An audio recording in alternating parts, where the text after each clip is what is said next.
Hello, welcome to Charting with Dan. Let's talk some numbers. I'm Dan Murrell. Roth couldn't be here today, so I'm joined once again by Billy Business. Yes, it's the very somber, black very edition in memoriam of wherever Roth went for this afternoon. Which is weird because we're talking about the number one movie, which was the opposite of that. A very bright and cheerful movie, Ready Player One, opened to number one at the box office this weekend. Over $41 million for the 3-day weekend. The movie actually opened on Thursday to get a jump on Easter weekend. So its 4-day total is over $53 million over 4 days. That is Steven Spielberg's best 4-day gross since Indiana Jones and the Kingdom of the Crystal Skull, which, believe it or not, Billy, opened 10 years ago.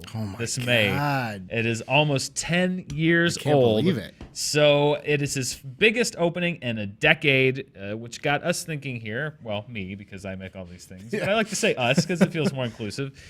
Is Steven Spielberg back to his blockbuster ways? So I wanted to crunch the numbers, kind of do some comparisons. So let's look at Steven Spielberg's best openings all time. Ready Player One ranks 5th on that, on the all-time opening weekend for Steven Spielberg. This is a weird thing about Steven Spielberg movies, is they don't tend to open massively. As you can see, Indiana Jones, Crystal Skull, that's his only $100 million plus opening.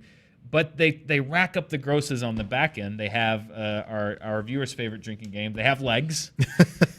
So Ready Player One, one of his top 5 openings. So that, he's kind of jumped the first hurdle, and that it opened, which some people were kind of curious, would this movie open big?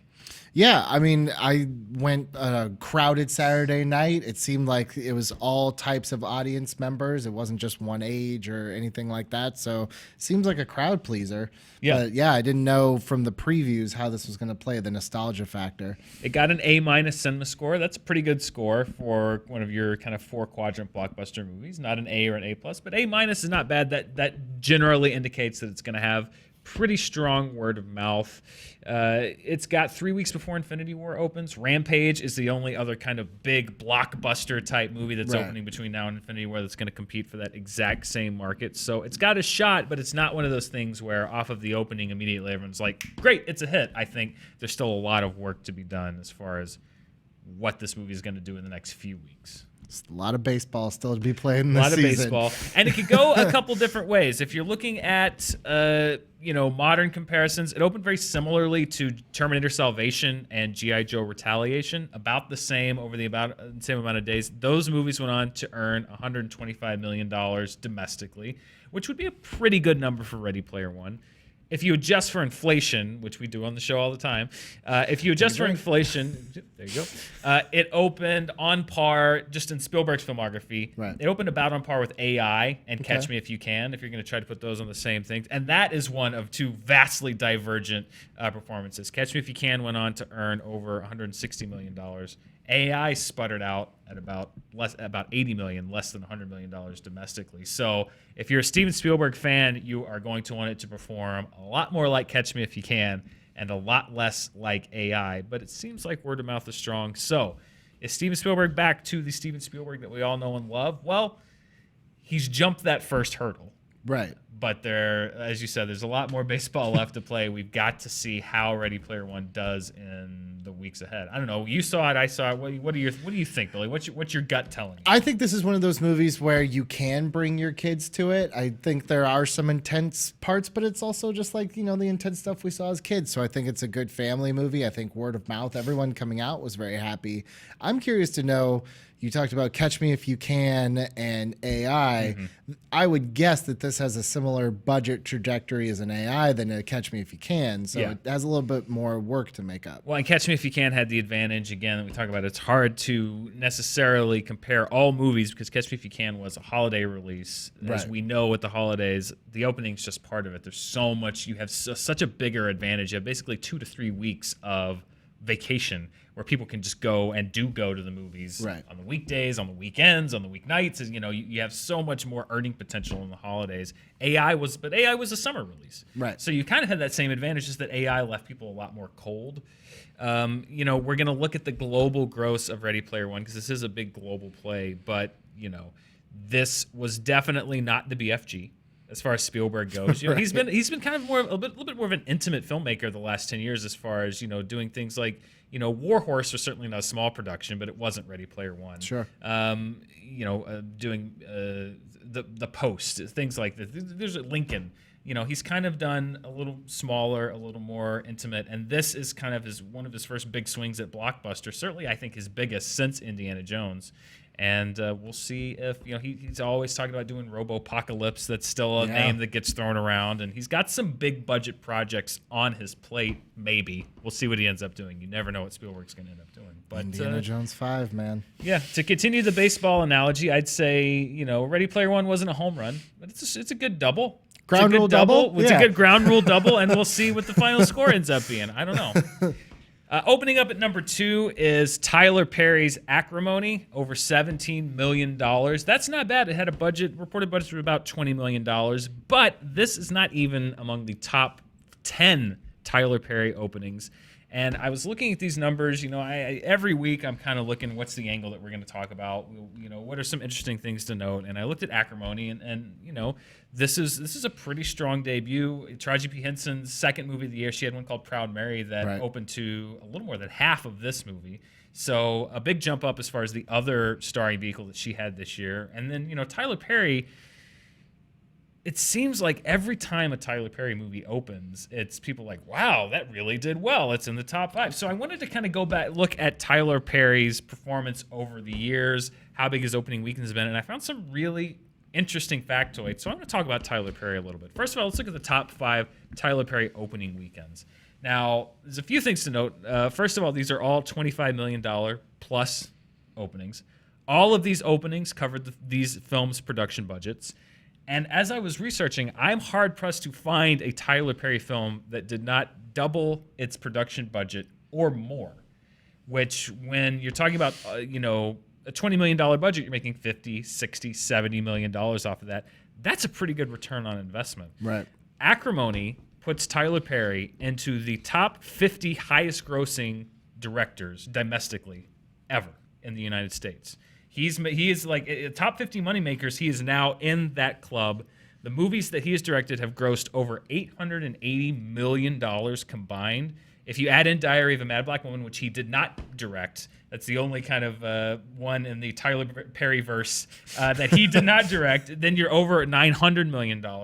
He's the only African American in the top 50 highest grossing directors domestically. And I was looking all this up, and I'm thinking, like, why don't more people talk about Tyler Perry's success in the sense of what he's accomplished with the money that he's earned, with the budgets? And I was thinking about it a little bit, and I think the first thing that it might be is critical response. Right.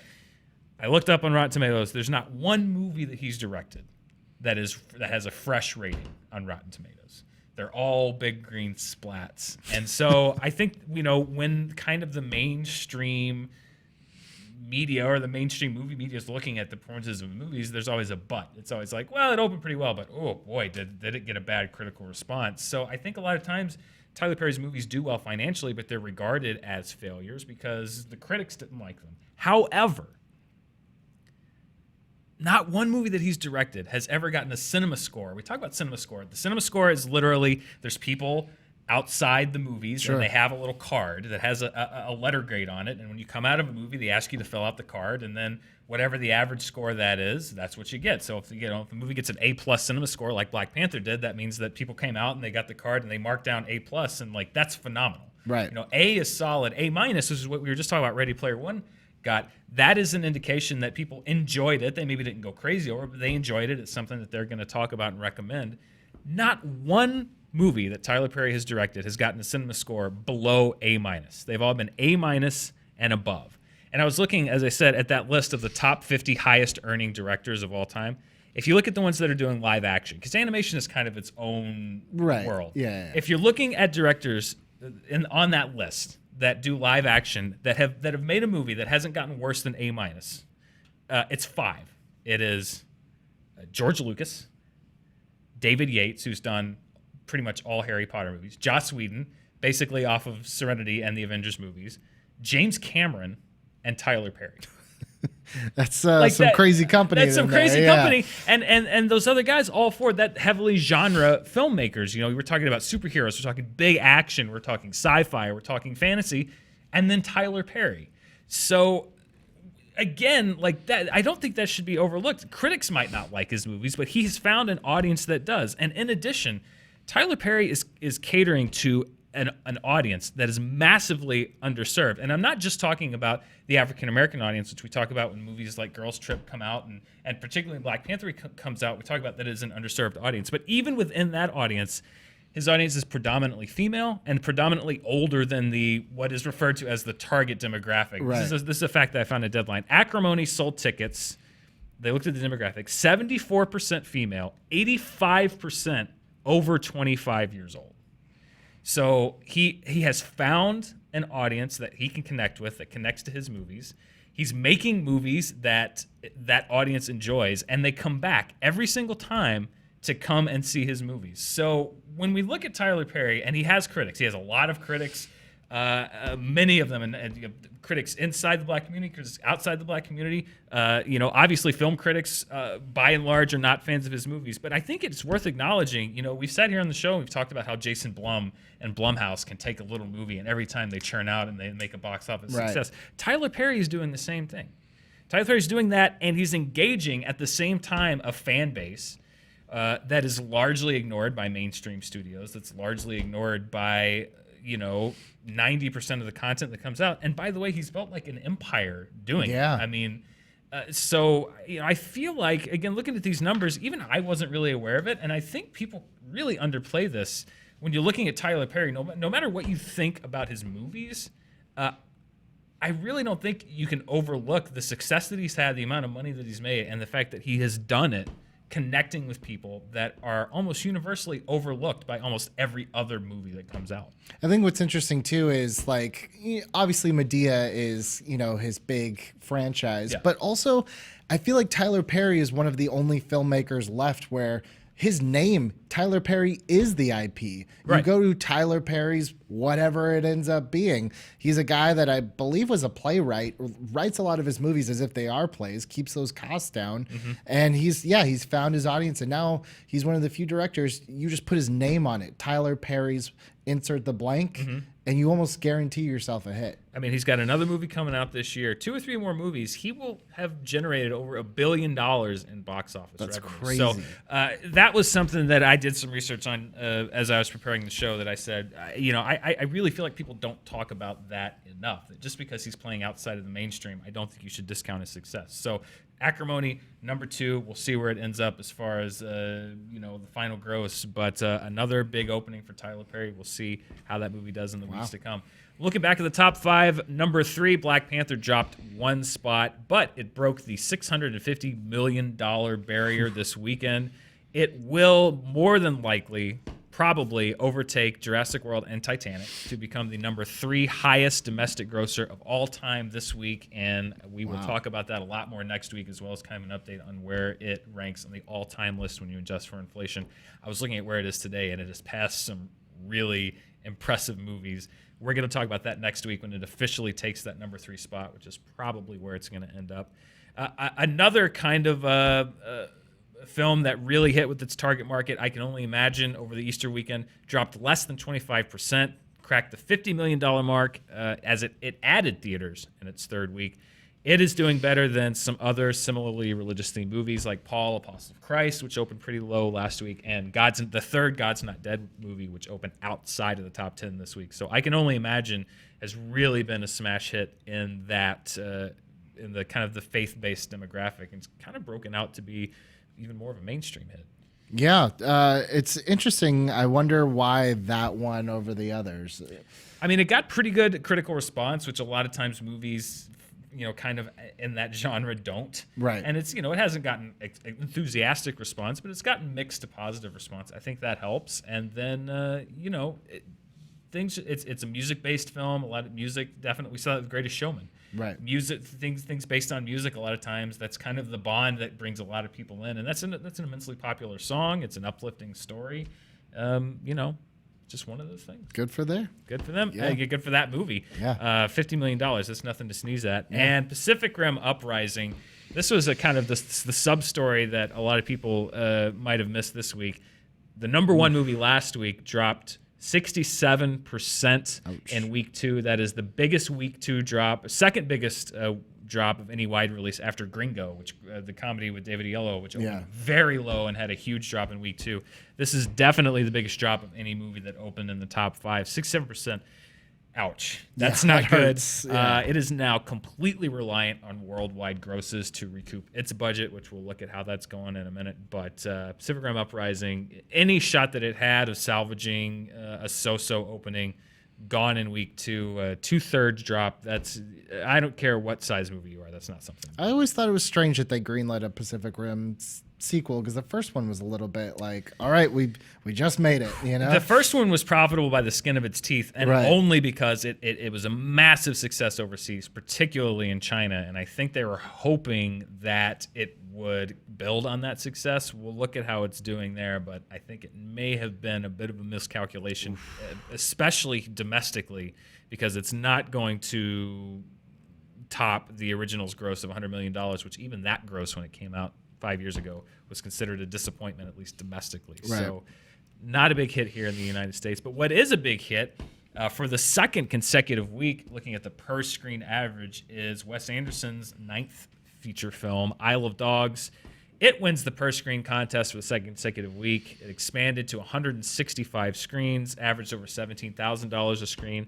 It's got $6 million in its pocket already. It expands a little bit more this weekend, and then next Friday, the 13th, it will go nationwide. So a good start for Isle of Dogs. Yeah, I'm not the world's biggest Wes Anderson fan, but I always like to see kind of out-of-the-box films succeed and find their audience. Yeah.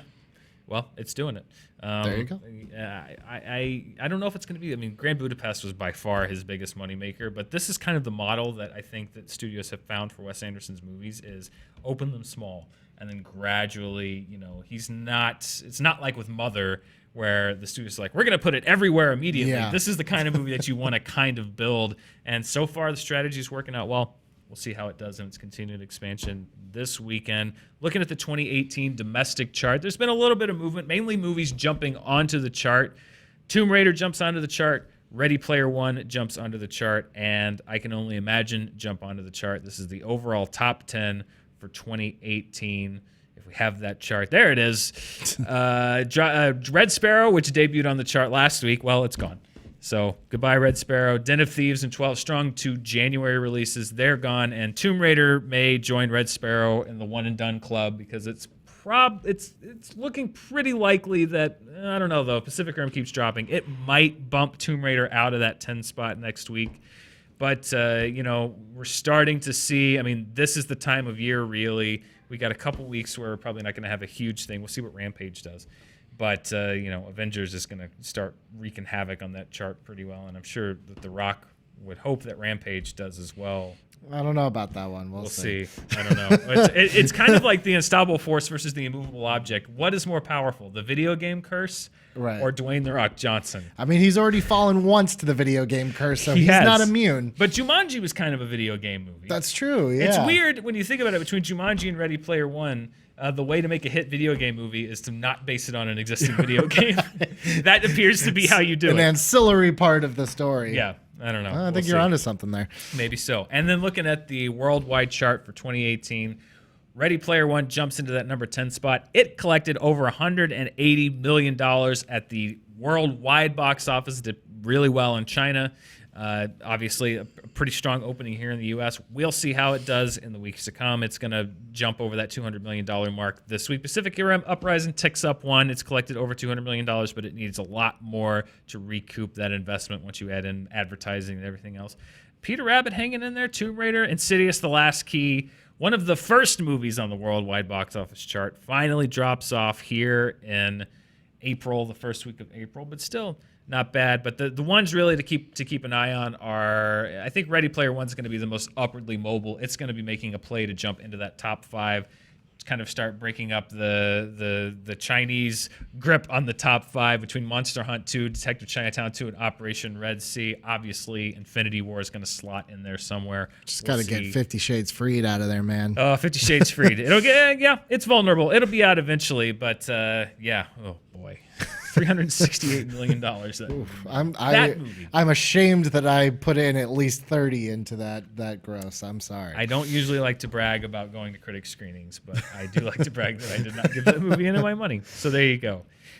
That's the rundown for this week, Billy. So this weekend, I should say, at the box office, we have 2 super wide releases. We have A Quiet Place with John Krasinski and Emily Blunt. We have Blockers with John Cena, which you haven't seen on the main channel. There's a video of John Cena and the cast, Leslie Mann and Ike Barinholtz, going over some stuff, looking at emojis. We will have reviews for both of those movies right here on Screen Junkies News later this week. And then in smaller release, about 1,500 screens, there's the Ted Kennedy film, Chappaquiddick. Kids are going to love that one. And the volleyball movie, The Miracle Season. What do you think, Billy Business? Does Spielberg have another #1 finish in him, or is one of these movies going to knock him off? I think by the skin of its teeth, we're going to see Ready Player One hang in there for one more week. One more week? Yeah, but I think Blockers will come in around number 3.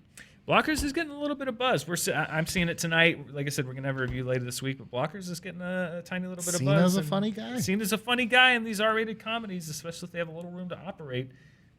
You never know. They can always surprise you. You never know.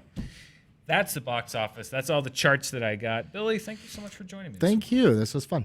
It's a good time, as always, and thank you for watching. What do you think? Will Steven Spielberg spend week 2 at #1 with Ready Player One? Let us know in the comments below, and we'll see you here all week. We're just here. We're here all the time. We just live here. Yeah. See you soon. Bye.